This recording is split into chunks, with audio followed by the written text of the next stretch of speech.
Jack Whittaker. Andrew Jack Whittaker was a businessman who won $314 million in the 2002 Powerball. At the time, it was the largest jackpot to ever be handed out from a single ticket. However, the mountain of legal difficulties that come with winning the lottery got to him, and he began blowing his money on strippers and booze. On 2 separate occasions, thieves stole $545,000 and $200,000 from his car while he was indulging in his fantasies at the strip club. His life only spiraled farther into despair after his granddaughter died of an overdose in his home. Shortly afterwards, his daughter passed away, and he was sued multiple times by a casino that he abused in an attempt to pay back debts. Defeated, he told reporters, "I wish I'd torn that ticket up." Billie Bob Harrell Jr. Billy, living paycheck to paycheck to support his wife and 3 kids, thought he lucked out by winning a $31 million jackpot from the Texas Lotto in 1997. He quit his job, bought several houses and cars for his loved ones, and even donated turkeys to the poor. However, his head in the clouds high halted when his excessive spending led to a divorce just a year after collecting his first annual payout. Shortly before a scheduled family dinner, his son found him sprawled out on the floor with a gunshot wound in his head. Before his death, he reportedly told a financial advisor that winning the lottery is the worst thing that ever happened to me. William Bud Post. Will was the winner of the $16.2 million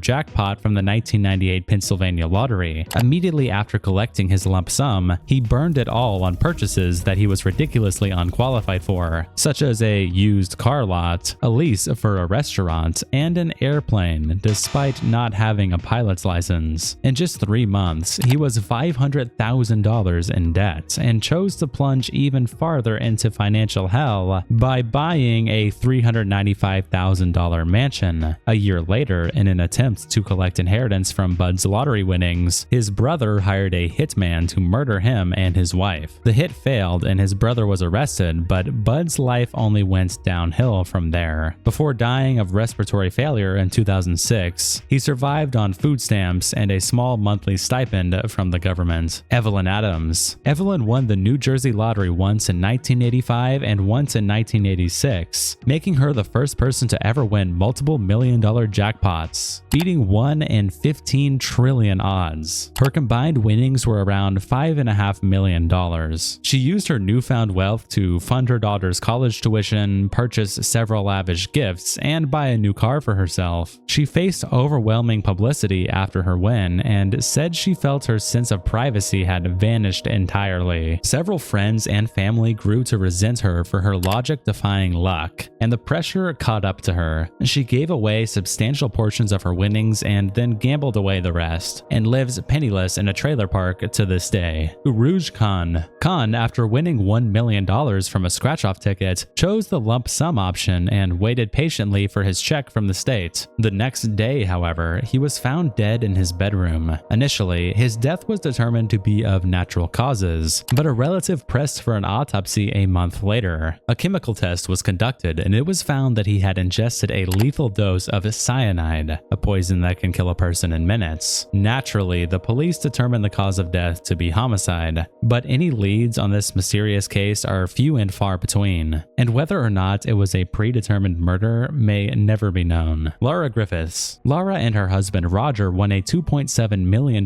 jackpot in 2005. They quickly splurged on luxuries such as a vacation to Dubai, multiple designer handbags, and extravagant jewelry. They bought their dream home, Lara started a spa, and Roger even produced an album with his college band. It only sold 600 copies. However, after a string of suspicious emails on Roger's computer exposed his affair, their 14-year marriage collapsed. Roger moved out, and he revealed that their grandiose fortune was gone due to their reckless spending. Roger was left leeching off his parents, and Lara was forced to sell her lavish purchases to provide for the children. Lara claims that she regrets nothing, but it's clear that couldn't be farther from the truth. Callie Rogers. In 2003, British teenager Callie Rogers struck gold with a jackpot of £1.9 million, which is roughly $2.4 million US.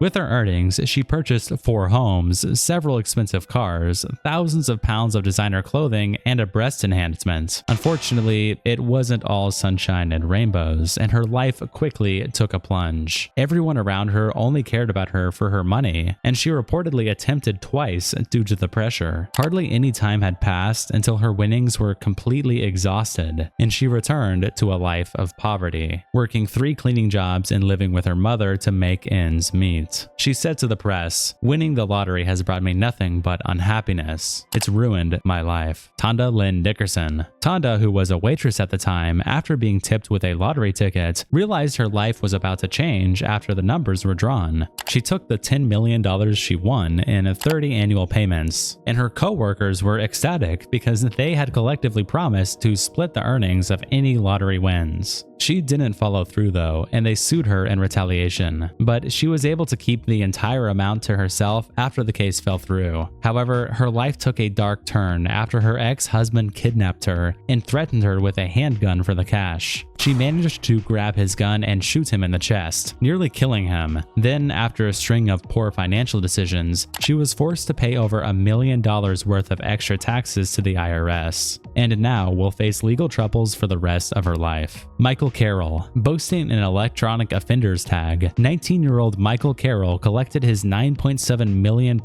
as a lump sum and proceeded to blow through it like it was nothing. That's roughly the equivalent of 12.1 million USD. He distributed some of it to family friends, but just a year after cashing in, he was smoking over $3,000 worth of drugs daily and frequently threw indulgent parties with booze and hookers. Naturally, his wife and daughter jumped ship after being exposed to his financial and psychological downfall. Only a few years later, he had completely depleted his winnings and returned to his former penny-pinching lifestyle of 42 pounds a week. He told reporters, "The party has ended and it's back to reality. I find it easier to live off of 42 pounds than $1 million. However, he later admitted to having attempted twice after wasting away his millions. Denise Rossi. After winning $1.3 million in the California lottery in 1996, Denise unexpectedly divorced her husband of 25 years, Thomas. In the divorce case, she kept the amount of her winnings a secret from Thomas and even from official documents. In 1999, he finally learned about the lottery winnings when he received a letter in the mail asking if Denise wanted to take the remainder of her winnings as a lump sum.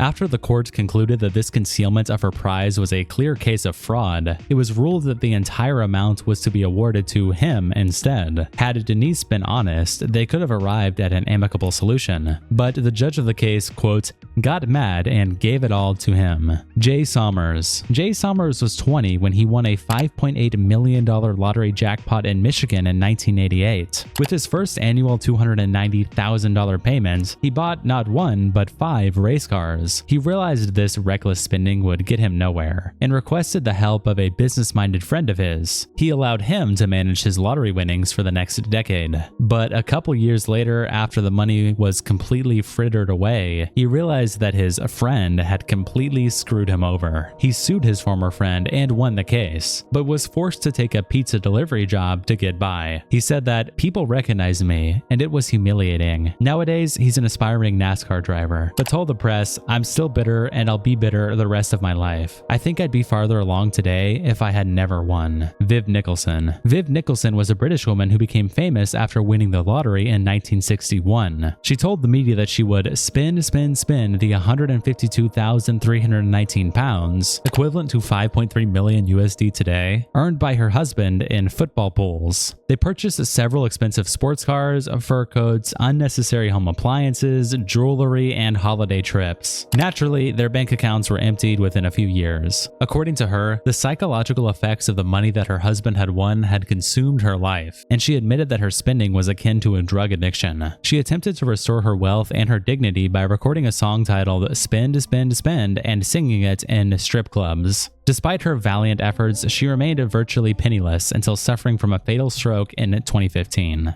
Abraham Shakespeare. Abraham was a worker for the US who won a $30 million lottery jackpot in Florida. The subsequent barrage of appeals for money from so-called friends led Shakespeare to say, "I'd have been better off broke." A couple years after winning the lottery, his body was found buried under a concrete slab in the backyard of one of these so-called friends, Dee Dee Moore. After murdering Shakespeare, she she tried to make it appear as though he was still alive by using his cell phone and sending text messages to his friends and relatives. Moore told police different versions of what happened to Shakespeare, blaming drug dealers and even her own 14-year-old son, but later claimed that she killed Shakespeare in self-defense. She was eventually charged with first-degree murder and sentenced to life in prison without parole.